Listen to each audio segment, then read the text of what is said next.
Thank you, Max. Thank you, Paul, and the team at PAC Partners and CBA for hosting us here today, and good morning, everyone. I'm Robert Spurway, Managing Director and Chief Executive at GrainCorp, and it is a pleasure to be here today to share a little bit about our business, but also our belief in the sector and sustainability. I heard Rob talk about the fact that sustainability without commerciality, I think was the term he used, is not there. The way we would put it is, if it's to be sustainable, it must be good for business. And if it's good for business, of course, it will be sustainable. You'll hear that theme through my presentation this morning. But before we start, I just wanted to acknowledge that not everyone will know everything about GrainCorp. And no doubt after today's presentation, you still won't know everything about GrainCorp, but I'll do my best to enlighten you. We are a well-recognised brand. And we are a business that operates at scale across Australia and indeed across the world. I like to call this slide GrainCorp by the numbers in terms of who we are. We own and operate 7 ports across the east coast of Australia. We receive and collect grain from about 10 or 12,000 farmers across the east coast of Australia. We store that in over 160 sites across the east coast of Australia. We're Australasia's largest crusher of oilseed, over 500,000 tonnes a year. We have offices throughout the world connecting the supply markets, not just in Australia, but other markets around the world where we collect grain from, or originate it, as we call, with the key demand markets, so where our customers are in over 50 countries around the world. And you can see those 12 offices scattered across those regions around the globe. We also operate related businesses across Australia and New Zealand in processing, feeds, used cooking oil, and other complementary businesses to our core. We have a joint venture in Canada where we originate grain and ship it in a very efficient way through the west coast of Canada through to the key markets in North and East Asia. Getting back into today and sustainability, over the next few minutes, I just want to talk you through our first half year results. That's who we are by the numbers. We announced only 2 weeks ago. I'll share with you capital management, the strength of our balance sheet, importantly, our outlook, and the reason why we're confident, not just in the short-term outlook, but the long-term outlook for our business and for the agricultural sector generally. Strategy is where strategy and sustainability and business align, and I think it's a good story to tell for our business and the sector in that space. Just as we go through, you will have seen a few pictures. So at our heart, we are an infrastructure business. We own and operate ports, storage facilities. We connect the Australian farmer with customers around the world through our supply chain, whether that be through vehicles, trains or ships. Moving to the numbers, our outstanding results in the first half of 23 are the terms we like to use. We are a large business. We have a fairly significant amount of capital employed, and I think that return on invested capital of 22.7%. Why we're so small there? The slide I've got's got much bigger numbers on it, so I'll talk to it anyway. Formatting must have gone wrong there, Max. I was hoping it was just the screen I could see in front here that was the problem. Look, 22.7% return on invested capital, net profit after tax in the first half of 200 million, from EBITDA of 383 million in the first half. So they are the headline numbers, but importantly, that's delivering opportunities for us in sustainability and strength of our balance sheet, which I'll move to now. Fortunately, this slide looks a little better and more like what I was expecting it to. In terms of capital management, we said after we sold the liquid terminals business and demerged the malt business in 2019 and early 2020, that we would target minimal core debt. And you can see minimal core debt largely defined as that 90 to 100 odd million dollars in core debt that we had back in that period at the March half year in 2021. Over the last number of halves, we've continued to grow the strength of the balance sheet. We now have $200 million in core cash, which gives us flexibility and optionality into the future. Not only have we done that, through the performance of the business, we've also returned capital to shareholders in a very strong way throughout that period. Just last year, in financial year 2022, we returned over $170 million through a fully franked dividend of 54 cents and a $50 million share buyback. So we are doing what we said we would do. We're growing the business, we're strengthening the business, and we're investing in the future.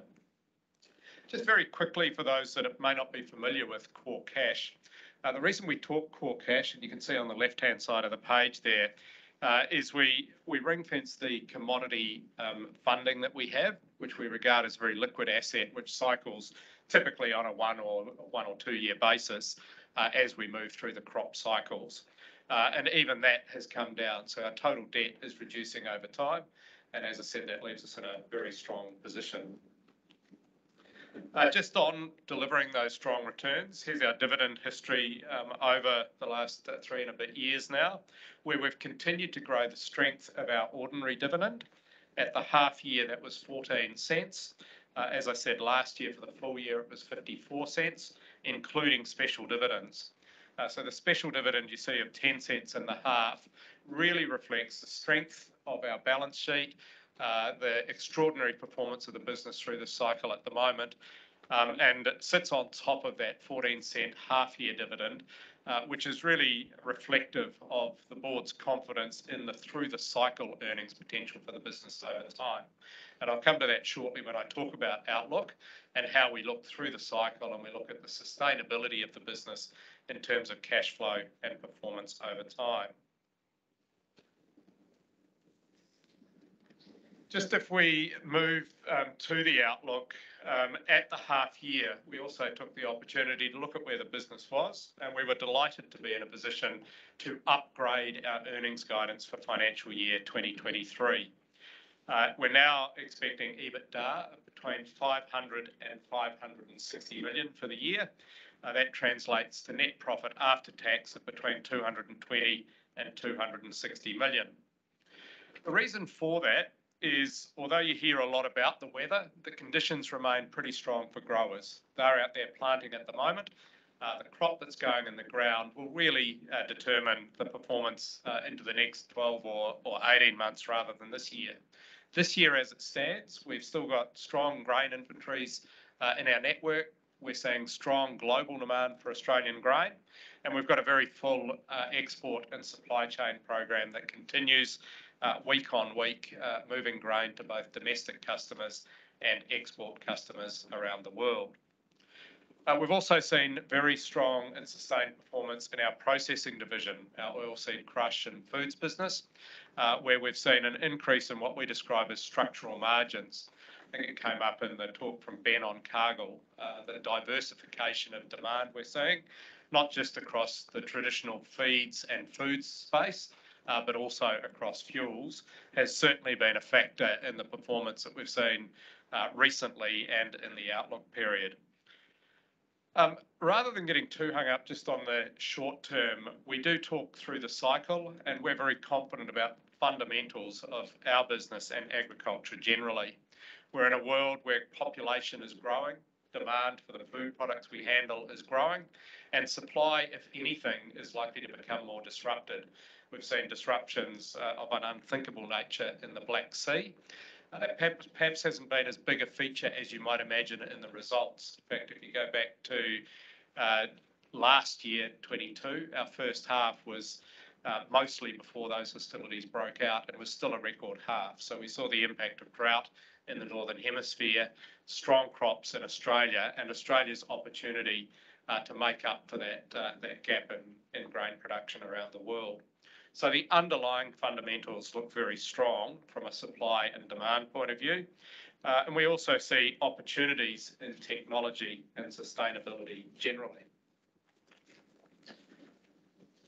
When we look at the business and we look through the crop cycles, we use the language of through the cycle. We were also very pleased at the half year to take the opportunity to upgrade our through the cycle outlook for the business, previously from $240 million of EBITDA to 310 million. And the principal reasons for that improved margins in our processing business and the structural margins we see based on that ongoing demand for edible oil products, but also as feedstock for renewable fuel. We've also seen the parts of our business that are directly exposed to that category, including used cooking oil, perform strongly and are expected to perform strongly into the future. The second area is the performance of our business and our supply chain. We've demonstrated over 3 years now a real resilience in our supply chain, and we've been able to lift, in particular, the crushing volumes through our processing division, up from previously an annualised number of 460,000 tonnes to now 500,000 tonnes annually. And you may recall back early on in the slides I shared that in the half, we delivered 256,000 tonnes of crush capacity. So this is not just an outlook and an optimistic view of where we might go. It's built on what we're already delivering in the business. The third area is the leveraged upside we have to the large crops in Australia. That was demonstrated over the last 3-year period with earnings last year of over 700 million and 330 million the year before. Our average at the top of the cycle is much, much higher than the 310 that we're forecasting through the cycle. So the business really is in strong shape and good shape. We're delivering on the initiatives that we said we'd deliver on, and we're providing that value to shareholders. The final piece, just before I move off this slide, and it goes to resilience in an inflationary environment. The way the pricing works in commodity markets, we have seen an increase in interest cost to fund the inventory of grain, but that, as we call it, carry, is already costed into the markets. We don't have to deliberately pass that on to customers. It's baked into commodity markets. So that's included in our uplift in EBITDA, and it's really an in-out. It flows through to the bottom line, but it shows, I guess, the resilient and defensive nature of being in a staple food product with a strong infrastructure base and strong balance sheet and ability to fund that and make the most of those opportunities. So, moving to strategy and alignment with macro trends, and I'm sure you've heard these sorts of trends from others today and will continue to do so. Population growth and changing demographics, decarbonisation and sustainability, core to today's discussion. Disrupted supply chains, and I think the importance of the resilience that we've demonstrated in our supply chains, and indeed technology and digital accelerations. From a GrainCorp context, we've got exposure in each of those areas and advantages and a right to win in each of those areas, whether it be our proximity in Australia to the growing population in Asia, whether it be the fundamental opportunity that sits in agriculture for decarbonisation, carbon capture and technologies that will help with that environmental management, whether it be the way we manage our supply chains or indeed the investments that we make in digital and technology areas, not just in our own business, but also in the areas of the supply chain that growers are exposed to.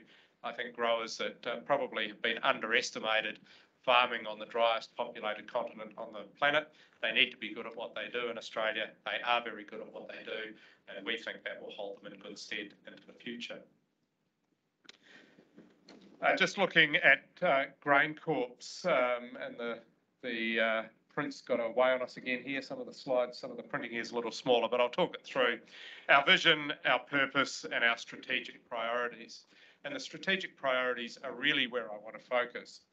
You can see there on the left-hand side, focusing on our existing business, strengthening the core, doing what we said we would, lifting return on invested capital. And I think we've evidenced that in not just this year's results, but the last couple of years of results. We're leveraging our assets, we're driving assets harder, we're lifting volumes, and investing in making sure we've got that capability to continue that growth, protecting the downside, and looking after the assets that we have currently. We've also, on the right-hand side, called out the areas that we're excited about from a growth and strategy point of view, but also overlaying very, very closely with sustainability initiatives. Some areas to call out: alternative or plant-based proteins, products that we already handle that go into that area, Our canola crushing business, although it's focused on producing oil, 57% of the feedstock that goes onto that is a protein-rich canola feed that goes into our animal feeds division. Research underway to look at how we could convert some of that to human nutrition really explains the reason why we have a right to win in the alternative protein space over time. Digital and AgTech I'll come to shortly through our venture capital fund and the investment we're making across the space in that area. Animal nutrition, very complementary to the large numbers of large volume and varieties of grain that we handle. Grower services, getting closer to growers and working closely with growers around all areas that we can support them on, but particularly around decarbonisation, climate change and the opportunity it presents for them, despite the fact that in many cases they may feel it as a challenge to start with. And I think, Ben, you spoke about that from a cargo perspective as well. What I want to spend a little bit more time, though, on is agri-energy. At the half year, we did announce that we are evaluating a new oilseed crush plant. The reason for that is pretty straightforward. It's been a very strongly performing area of our business, record results in our processing division in the first half, but that is underpinned by the fundamentals of what's going on around the globe. Biofuels, biodiesel, sustainable aviation fuel in particular. Currently, we consolidate tallow, used cooking oil and other products, and we export most of that overseas, principally to Singapore and the US. But increasingly, Australia is looking for sovereign capability in that space. There's a number of announced investments already and a number that are not yet announced, where we feel the opportunity and the demand for additional oil volume in Australia will justify a significant expansion to our crush capacity. So that evaluation's underway now. Our ventures area really overlaps with many of the themes of today. We look to areas that can benefit directly our business, but also benefit growers and bring sustainable solutions to agriculture. Some examples of that on the right-hand side over the last couple of years. Our foundation investment in Future Feed, very aligned to what Rob was talking about, commercialisation of Asparagopsis to reduce methane emissions in cattle. Future Feed holds the global licenses for that technology, and GrainCorp's proud to have been a foundation partner with CSIRO in that business. Hone is another technology business that we've invested in. That brings handheld technology to growers that helps them manage the quality and therefore the cost and the performance of their grain as they bring it into our network and sell it. But interestingly and very excitingly, it also is the same sort of technology that can be used to measure carbon in soil. And we believe that not only are we going to need to model things like carbon sequestration, but measuring it is going to be a critical part of the model into the future. Zetify is a more recent announcement that we made, also in conjunction with Telstra, who've invested in that business, brings what I'd describe as last mile connectivity on farm, so improves Wi-Fi connectivity to allow farmers to access the Internet of Things, precision farming, and improve the way they operate their businesses. So our venture capital fund is a way of saying over the 3-year period, $30 million, we'll spread our risk, look for businesses that are likely to provide a financial return, but importantly, look for businesses that will help teach us about the sector, identify opportunities, and not just improve GrainCorp's business, but improve performance and sustainability of the agriculture sector. So still with a bit of time for questions, I think, Max, just in conclusion, GrainCorp's in an incredibly strong position. We're producing outstanding results, including in this financial year. Our balance sheet gives us significant flexibility to continue to return capital to shareholders and invest in the business. We're progressing the strategy, which is very much aligned with sustainability. We've upgraded our guidance for this financial year, and we've upgraded our through-the-cycle earnings, given our confidence in the sector into the future. So, looking forward to any questions, Max. Thanks, Rob. Could Ben, Rob and David just come up to the audience? Got a question for Tim? Yes, Rob, just a quick one on your variance in your profit, 220 guidance to 260. Yep. What's the sort of the main couple of swing factors in that? Yeah, it is, a relatively wide range given we're already more than halfway through the year. The key factor is the development of the crop this year. So another very large crop this year will probably drive margins higher in the fourth quarter. So it's really that uncertainty around the fourth quarter, which we're only just starting to get some price discovery in our forward sales into now. So the range represents the uncertainty around what the crop in Australia will do going into that next year. That's probably the key factor. We're reasonably well sold forward through the third quarter. We're very comfortable with the predictable areas of the business. So it's that where the inventory finishes up and the market incentive for pricing in that last quarter. Does price also play a factor in your upgraded guidance? Not really. If you look at price, it is of course a factor, but the way I'd describe it is the factor that drives global pricing, or the factors that describe global, define global pricing for commodities, are largely the same factors that drive the margin in our business, but they're not directly related. If you look historically at our business, the strongest correlation is between the grain tonnes we handle and our contribution margin, which ignores obviously the fixed cost we carry in the business. We've looked after protecting the downside through the insurance product we have. We've variabilised a lot of our costs. So if you look at the business over the longer term, you can see that volume is actually fairly predictable in any given 6 or 10 year period. We've looked after the volatility year to year, and the fundamentals of not enough demand to keep up, or not enough supply to keep up with demand, hold us in pretty good stead. And I think although prices move around, actually that creates opportunity for a company like GrainCorp because we're good at navigating volatile markets globally. And it's really the volume that drives the margins through infrastructure assets. Might go to the panel, Max. Just switcheroo.